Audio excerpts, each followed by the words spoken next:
Саламатсыздарбы? Жасулан Кали, Анар ханым, сіздерді күнде тыңдаймын. Тұрақты тыңдарманмын. Бірақ кішкене тұрақсыз жерде тұрмын қазір.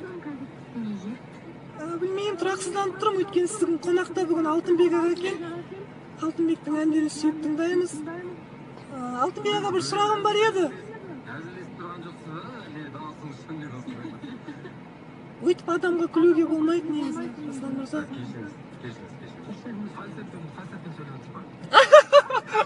Қойшы. Алтынбек мырза, кезінде сізді жайдарманнан көргенбіз осы керемет өзіңіздің әзілдеріңізбен, ойындарыңызбен. Сол енді өзіңізде тағы бір жайдарманға шығып, бір халықты күлдірсем деген ойыңыз бар ма?